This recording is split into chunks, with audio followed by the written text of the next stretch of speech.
Kepala Badan Komunikasi Strategis DPP Partai Demokrat Hersaki Mahendra Putra menyoroti kinerja 2 tahun kepemimpinan Jokowi Ma'ruf Amin.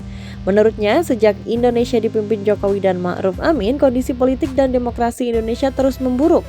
Ini didasari dari hasil penilaian berbagai lembaga, baik nasional maupun internasional. Pemerintahan Jokowi Ma'ruf Amin dinilai perlu lebih bekerja keras selama 3 tahun sisa masa kepemimpinan. Selain itu, Hersaki juga menyinggung wacana 3 periode yang banyak dihembuskan akhir-akhir ini.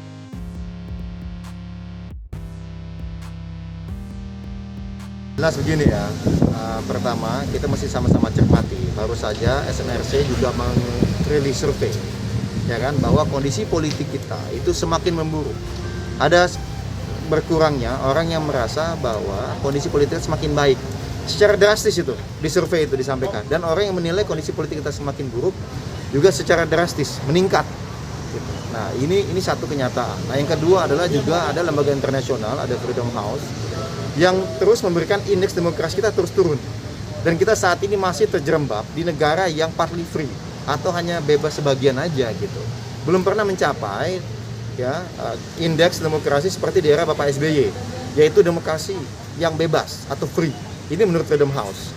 Sedangkan menurut The Economist Intelligence Unit, ya, demokrasi Indonesia ini saat ini adalah terburuk sejak 14 tahun lalu, yaitu sejak tahun 2006 ketika The Economist Intelligence Unit pertama kali membuat indeks demokrasi, ya, mengukur kinerja demokrasi dari setiap negara. Tentunya faktor-faktor ini semua membuat kita melihat bahwa bagaimanapun, ya, pemerintahan saat ini Bapak Presiden Joko Widodo harus kerja ekstra keras, ya, karena ada 3 tahun ini beliau masih punya 3 tahun untuk bisa memperbaikinya. Harapan kami tentunya ini bisa menjadi salah satu concern atau menjadi prioritas bagi beliau dalam 3 tahun belakang ini gitu. Harapan kita tentunya Bapak Presiden Joko Widodo ini meninggalkan panggung nanti di tahun 2024, ya, dengan mewariskan demokrasi yang jauh lebih baik situasinya dibandingkan dengan situasi saat ini. Apalagi kita tahu nih, ya, ada ancaman, ya, ada godaan absolutisme power nih. Kenapa? Karena di parlemen sudah 82% lebih parpol itu pendukung Bapak Presiden Joko Widodo. Ya, ada godaan-godaan ini yang harus kemudian dihindarkan. Jangan sampai kemudian misalnya ada godaan untuk menjadi presiden, mengubah konstitusi, ya, menjadi presiden 3 periode misalnya, atau menambah 2 atau 3 tahun masa jabatan.